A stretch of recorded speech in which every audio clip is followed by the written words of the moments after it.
Não te falei que era rapidinho que eu voltava? Tô de volta aí pra gente dar continuidade à nossa retrospectiva de fevereiro de 2016. Vimos aí algumas informações sobre política, falamos também sobre economia e demos um giro no mundo, principalmente ao falarmos da Bolívia e também da visita ao Papa a Havana para se encontrar com Kirill, o líder da Igreja Católica Ortodoxa, e também falamos sobre a visita do Papa ao México, que é um país hoje tão caracterizado pela violência. Agora, por falar em violência, quero te contar uma novidade. E aí quem vai fazer, de repente, a prova de Secretaria de Educação, né? Tem vários estados, estão acontecendo aí provas da Secretaria de Educação. Existe aí uma notícia que é a cara do pessoal da educação, que é a lei anti-bullying. A lei anti-bullying foi aprovada no final do ano passado, no final de 2015, novembro de 2015, e ela entra em vigor agora em fevereiro de 2016. A lei anti-bullying, ela vem para tentar, vamos dizer assim, orientar as escolas de como elas devem se comportar, qual é a atitude que as escolas devem ter diante de situações de bullying. Primeira coisa, de onde vem a palavra bullying? Tu sabe me dizer?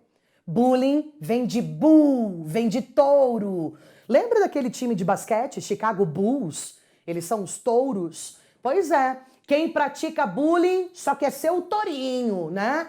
Quem pratica o bullying só quer ir para cima dos outros. Então, o bullying é hoje uma realidade, né, nas escolas. A gente também sabe que tem o cyberbullying. Às vezes tu não tem coragem de praticar bullying na frente, vai lá para as redes sociais, se esconde atrás do computador para ficar então provocando, depreciando, maldizendo o coleguinha. Você sabe que tudo isso já existia há muito tempo. Na minha época, por exemplo, de escola tinha bullying, né? Mas, enfim, hoje, com a evolução das coisas, ganhou uma terminologia, vem do inglês, então, bullying, né? De touro, só quer ser aí o valentão. E a gente tem que se preparar, assim, para poder, então, combater esse tipo de prática, né? Que tanto deprecia, que tanto atinge emocional e psicologicamente as nossas crianças e adolescentes. Então, Luiz, na tela aí, coloca aí para nós a lei anti-bullying, a lei que obriga as escolas, clubes e agremiações a adotarem medidas de prevenção e de combate ao bullying, entrou em vigor agora no mês de fevereiro. O texto, que tinha sido publicado no Diário Oficial da União em novembro do ano passado, havia sido aprovado pela Câmara em outubro e enviado para a sanção presidencial. Pelo texto aprovado, bullying é definido como a prática de atos de violência física ou psíquica exercidos intencionalmente e repetidamente por um indivíduo ou por um grupo contra uma ou mais pessoas com o objetivo de intimidar ou de agredir, causando assim dor e angústia à vítima, ok? O projeto determina que seja feita a capacitação dos professores. E não só os docentes, mas também as equipes pedagógicas devem estar capacitadas para implementar ações de prevenção e de solução do problema, assim como também orientação. Tem que ser dada orientação aos pais e aos familiares para que eles possam, em casa, identificar quem são vítimas e quem são os agressores. A lei também estabelece que sejam realizadas campanhas educativas e fornecida assistência psicológica, social e jurídica, tanto aqueles que forem vítimas, como também aqueles que são agressores. Segundo o texto, a punição, preste atenção, segundo a lei, segundo o texto, a punição, principalmente aos agressores, deve ser evitada.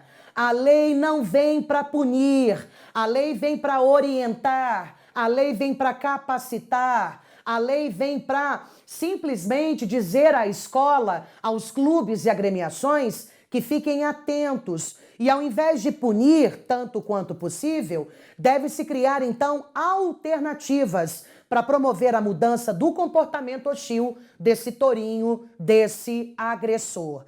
Então fica atento, porque a lei anti-bullying entrou em vigor em fevereiro. E é claro que em provas ligadas à educação, tem tudo para cair e até ser tema de redação, beleza? Então a lei anti-bullying não prevê punição, ela prevê a palavra, o aconselhamento, o diálogo e também o suporte social, psíquico e jurídico tanto para quem é vítima como também para quem é agressor, ok? Tá. Vamos agora falar de uma outra coisa também importante que entrou em vigor no Brasil? O aumento da licença paternidade.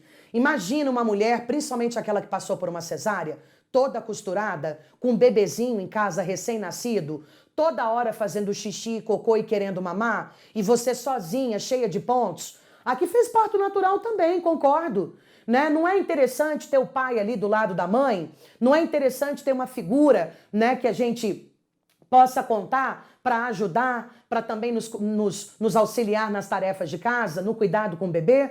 Por isso, o Brasil, atento a essa exigência, a essa necessidade, foi aprovado então o aumento da licença paternidade. Na tela, a presidente Dilma Rousseff, ela sancionou a lei que aumenta a licença paternidade de 5 para 20 dias. Mas nem todos os trabalhadores papais terão o direito a um período maior. Apenas aqueles que são funcionários de empresas que fazem parte do programa Empresa Cidadã. Segundo a Receita Federal, atualmente há 2.900.000 empregados em empresas do programa, contando homens e mulheres. O Brasil tem 39,6 milhões de trabalhadores com carteira assinada, de acordo com os dados de janeiro do Ministério do Trabalho. E só 2 milhões é que participam, isso contando homens e mulheres, participam das empresas ligadas ao programa Empresa Cidadã. A medida de aumentar a licença paternidade para alguns trabalhadores foi publicada no Diário Oficial e ela já está valendo. Vamos entender agora o que mudou. O que muda a partir de agora? Agora, a licença paternidade passa de 5 para 20 dias. Mas para ter direito ao período ampliado, a empresa em que o pai trabalha precisa estar vinculada ao programa Empresa Cidadã do governo. Se a empresa não fizer parte do programa, o pai terá direito apenas a 5 dias. Todos os pais têm direito a 20 dias? Não, é como eu te disse, apenas os pais de empresas que fazem parte do programa Empresa Cidadã. E o que é o programa Empresa Cidadã? Esse programa é um programa do governo federal, ele foi criado em 2008 e já dava isenção de impostos para empresas que aceitassem aumentar de 4 para 6 meses a licença maternidade das suas funcionárias, ok? Então, hoje no serviço público, todas as mulheres que dão à luz já têm direito a 6 meses de licença maternidade. Agora, para a empresa privada, segundo a CLT, né, são 4. Aí o governo dizia, se tu der 6 meses para a mãe, eu te abato alguns impostos. Então, algumas empresas participam do programa Empresa Cidadã. Para o pai ter também de 5 a 20 dias a licença paternidade, a empresa também tem que fazer parte desse programa. Beleza? Vamos agora para um outro assunto, e esse assunto aqui é polêmico, já vi muita gente no Facebook esbravejando. Deixa eu te explicar uma coisa. Agora eu quero falar com você sobre o pré-sal. E você deve saber que o pré-sal, ele constitui-se como um grande divisor de águas na história do petróleo brasileiro. Primeiro porque tem muito petróleo na camada do pré-sal. E para aqueles que não sabem, o pré-sal tem 7 quilômetros de profundidade. 7 quilômetros. O único país que sabe explorar o pré-sal é o Brasil. Só a Petrobras é que tem conhecimento, só a Petrobras é que tem tecnologia para chegar a 7 quilômetros de profundidade oceânica e explorar o petróleo ali existente. Vamos também lembrar que mais do que quantidade, o tipo de petróleo encontrado na camada do pré-sal é um petróleo de excelente qualidade. Por isso, o pré-sal é algo importantíssimo para a sociedade e para a economia brasileira. Agora, vamos organizar as informações para que você possa ter um entendimento mais claro a respeito do que está acontecendo. Até hoje, apenas um único leilão, apenas um único poço do pré-sal foi leiloado. É o Poço de Libra. O Poço de Libra foi leiloado em outubro de 2013. E quais são as regras do pré-sal? A primeira regra do pré-sal é que o regime, inclusive deixa até eu vou abrir aqui uma tela em branco, né? Vou explicar isso aqui escrevendo, porque eu acho que é melhor. No Brasil, você pode ter regime, o leilão, com 2 tipos de regime. Então, você pode ter um leilão de regime de concessão, é o primeiro regime, é a concessão, mas tu também pode ter no Brasil um leilão de regime de partilha, ok? partilha. Ah, Rebeca, qual a diferença? No regime de concessão, quando o consórcio arremata o poço, então aqui é o poço que tem gás e petróleo. Então, se o regime for de concessão, 100% do que está no poço será então concedido para o consórcio. 100% do que o consórcio encontrar no poço ficará para ele. E aí o que o consórcio, né, ele leva o petróleo e o gás, e o que ele paga para a União? Ele vai pagar apenas royalties em cima daquilo que ele leva. Agora, o sistema de partilha, como o próprio nome já diz, tudo que foi encontrado no poço, todo o petróleo e gás que foi encontrado no poço, vai ser dividido entre a União e o consórcio. Ok? Então, quanto que a União... Quer dizer, primeiro, qual dos dois regimes o marco regulatório do pré-sal impõe que todos os leilões deverão acontecer? Regime de partilha. Esse é o regime da camada do pré-sal. Camada do pré-sal não vai ser leiloada em sistema de concessão. O regime é de partilha. Se o regime é de partilha e em outubro de 2013 teve o leilão do Poço de Libra, quanto, no mínimo, que a União pediu do petróleo que foi encontrado? A União pediu 41,65% no mínimo. E é claro que iria ganhar o leilão o consórcio que apresentasse a maior porcentagem para a União, sendo que o mínimo é de 41,65%. Como apenas um único consórcio apresentou proposta no dia do leilão, só um consórcio apresentou proposta, só um consórcio apareceu no dia do leilão, é claro que ele espertamente propôs 41,65%. Então é isso que a União vai levar de todo o petróleo que for descoberto no Poço de Libra. E o consórcio então vai ficar com 58,35%. Em cima disso que o consórcio vai levar, aí ele paga então royalties, ok? Que são os direitos. Agora, se fosse concessão, o consórcio levaria 100% do petróleo encontrado e pagaria royalties em cima dos 100%.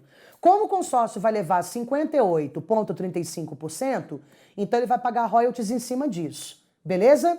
Segunda regra do pré-sal. Qualquer consórcio que ganhar o leilão, tem que ter a Petrobras como sócia.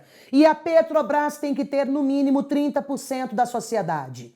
Então, não pode ter nenhum consórcio explorando um poço da camada do pré-sal sem ter a Petrobras como sócia. E a sócia, no caso a Petrobras, tem que ter, no mínimo, 30% da sociedade. Agora, volta para a notícia. Volta até aqui para mim.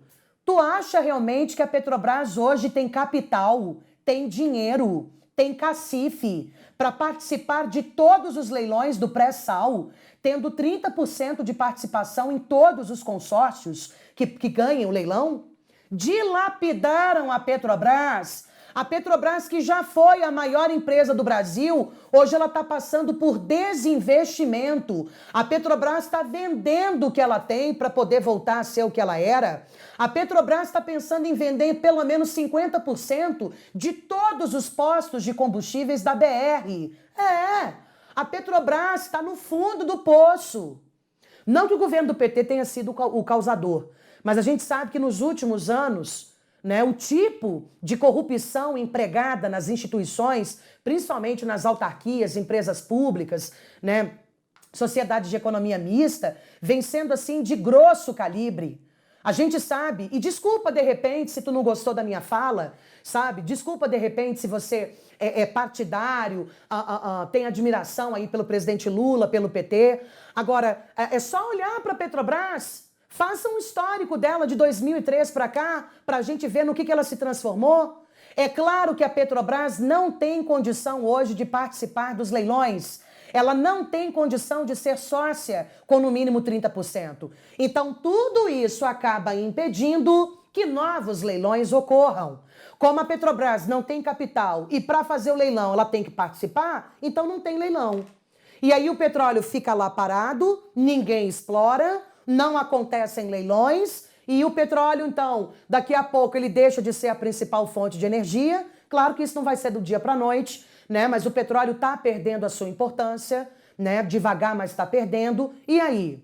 E aí que o José Serra propôs uma modificação, uma mudança no marco regulatório do pré-sal, que eu quero apresentar para você agora. Luiz, na tela aí. O Senado aprovou dia 24 de fevereiro o substitutivo do senador Romero Jucá, do PMDB de Roraima, ao projeto de lei de número 131 de 2015, que revoga, deixa eu voltar aqui para minha canetinha, né? Revoga, que era ela vermelhinha, ela revoga a participação obrigatória da Petrobras na exploração do petróleo da camada do pré-sal. Então, hoje tem uma regra dizendo que a Petrobras tem participação obrigatória. E segundo o projeto de lei proposto pelo senador José Serra, ele quer revogar essa parte da lei, né, no que diz respeito à exploração do petróleo da camada do pré-sal, propondo então uma alteração que vem a partir da Lei 12.351 de 2010. A proposta original é de autoria do senador José Serra, que tem exaltado as discussões entre os parlamentares. Após quase um ano de tramitação e de passar pela comissão constituída para debater a matéria, bem como também passou pelo grupo da chamada Agenda Brasil, que é composto por projetos considerados prioritários no Senado, o texto permanece dividindo opiniões. Tem gente contrário, tem gente favorável. Segundo a lei atual, a Petrobras deve atuar como operadora única. Ela é a cabeça do consórcio dos campos do pré-sal, além dela também ter uma participação obrigatória de no mínimo 30% nos grupos que vierem a explorar e produzir o petróleo.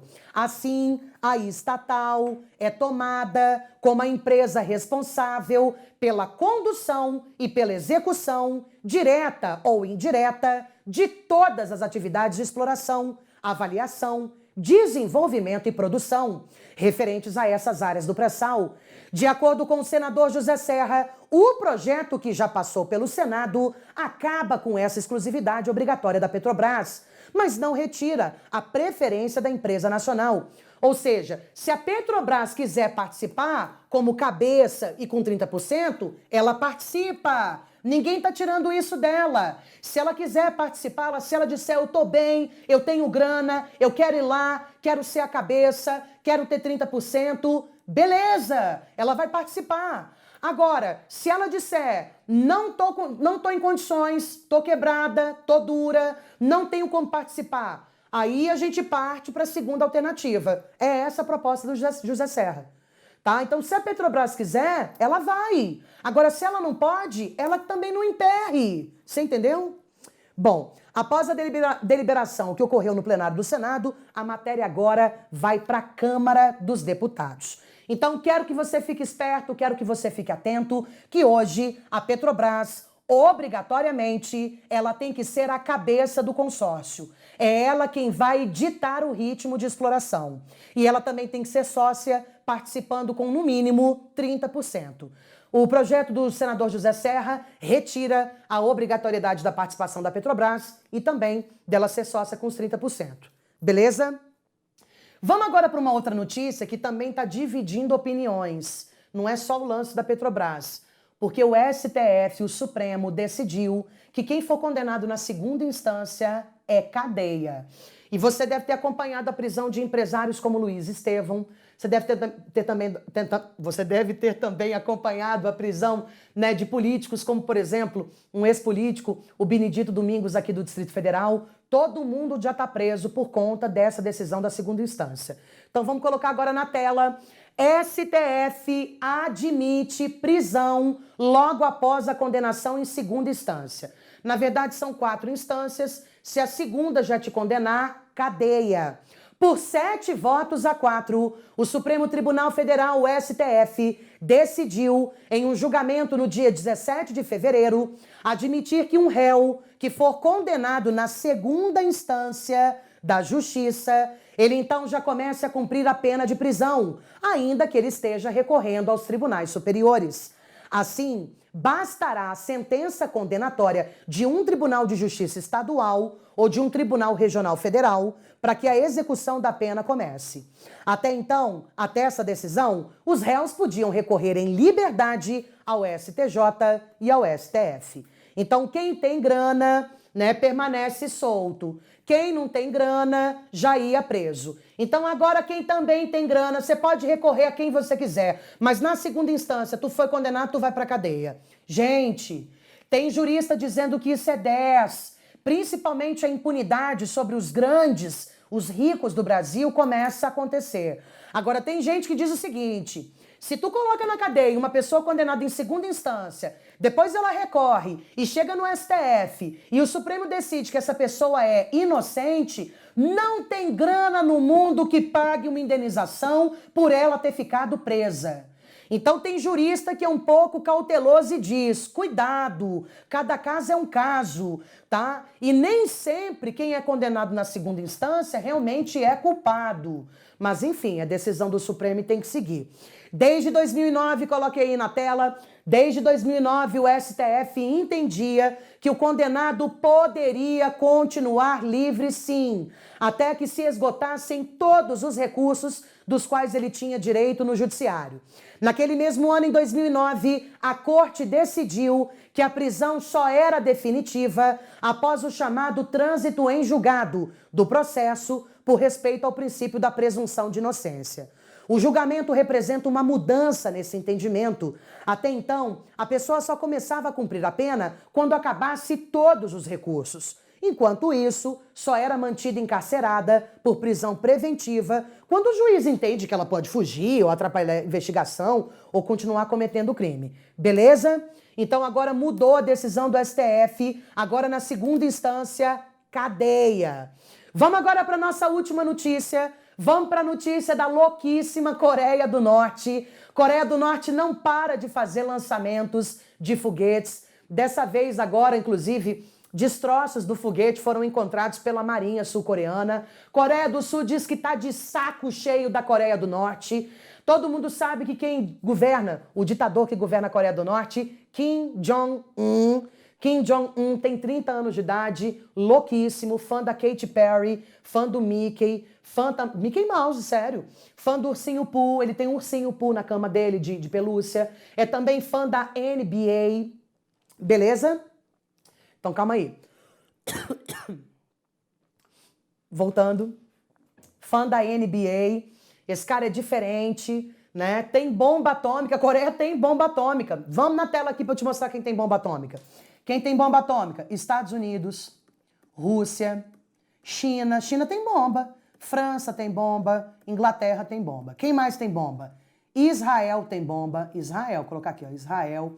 Índia. Índia também tem bomba. Você não achava não? Tem. O Paquistão tem bomba. E a louquíssima Coreia do Norte. 9 países no mundo têm bomba, são esses 9 aqui.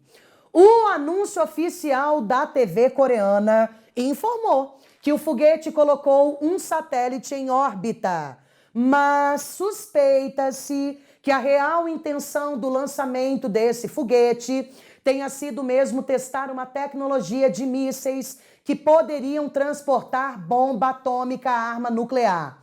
Então, a gente colocou um satélite em órbita. Mentira! Você testou esse foguete para saber até onde sua bomba consegue alcançar? Mentiroso! Países como o Japão e a Coreia do Sul, é claro, eles condenaram o lançamento. São os maiores inimigos da Coreia do Norte. Japão, Coreia do Sul e os Estados Unidos. Claro que todo mundo condena.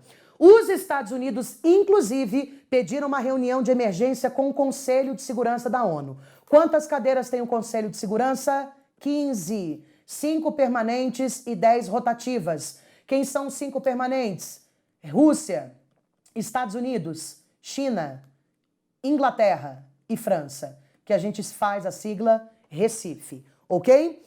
Para os analistas, o lançamento não altera de maneira significativa o equilíbrio de forças na região, mas é um ato de provocação, é simbólico. Daí a reação dura de Seul, Coreia do Sul, Tóquio, Japão e Washington, Estados Unidos.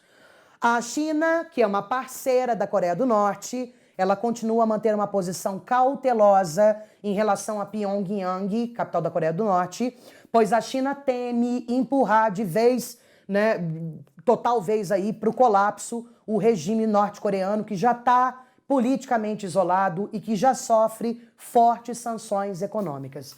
Então, segundo a China, quem é aliado da Coreia do Norte? China e Rússia. Não sei se tu concorda comigo, ou tu anda com os Estados Unidos ou tu anda com a Rússia.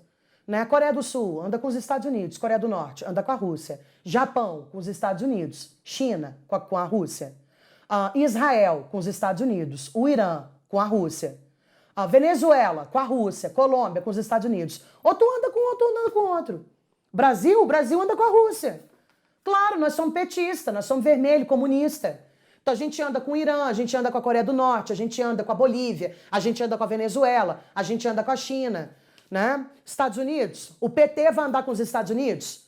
Segundo o PT, quem são os Estados Unidos? Imperialistas, promovedores de grande parte da miséria e da desigualdade do Brasil. Né? E tu acha realmente que os Estados Unidos têm a mão menos suja de sangue do que a Rússia? Não vamos entrar nesse mérito, não. Volta aqui para nossa última notícia, porque em nota, a Agência de Desenvolvimento Aeroespacial da Coreia do Norte tirou onda. Diz que o satélite de observação terrestre Kwangmyongson 4 entrou em órbita 10 minutos após o lançamento no Centro Espacial Sohae, na província de Pyongyang do Norte. Então, a Coreia do Norte diz que foi total sucesso o lançamento desse foguete. E um apresentador da TV estatal disse que a operação foi ordenada pelo líder norte-coreano, o presidente Kim Jong-un, e que o regime comunista planeja, inclusive, fazer outros lançamentos de satélites no futuro. Já o secretário de Estado dos Estados Unidos, o secretário do Obama, John Kerry, classificou a operação como um flagrante violação das resoluções da ONU e alertou para a adoção de medidas significativas para que Pyongyang justifique esse ato. A China lamentou as ações, mas disse que partes relevantes nessa questão a abster-se de tomar ações que possam agravar as tensões na Península Coreana. Então a China não quer se meter no assunto da Coreia do Norte. A China já tem problema demais. A China fala para a Coreia do Norte, para com isso, senão como é que eu vou te defender, criatura? A Coreia do Norte vai lá e faz. Então a China lavou as mãos. E a China teme que outras medidas possam agravar ainda mais o que está acontecendo na Coreia do Norte. Vai que o cara despiroca, vai que o cara surta. Diz a China, vou ficar na minha. Eu já falei, ele não quer parar, o que eu vou fazer? Eu não. Então fica atento aí que a Coreia do Norte é sempre sinônimo de dor de cabeça. Eu não queria ser a Coreia do Sul, eu não queria estar aí do lado. Particularmente, eu espero que você tenha gostado da nossa retrospectiva e espero que você fique na expectativa, né, para a retrospectiva de março, que já está saindo também do forno. E aí eu queria que você me acompanhasse sempre, que você pudesse sempre contar com esse canal que a gente tem aqui no YouTube, para que você pudesse se colocar a par do que vem acontecendo, das principais notícias que marcam cada mês desse ano. Tá bom? Então, já está marcado o nosso próximo encontro no comecinho de abril. Eu tô com as notícias fresquinhas de março para te deixar antenado. Só aqui no Gabaritando Atualidades com a professora Rebeca Guimarães, diretamente dos estúdios do Grão Online. Beleza? Um forte abraço para você e até abril. Tchau!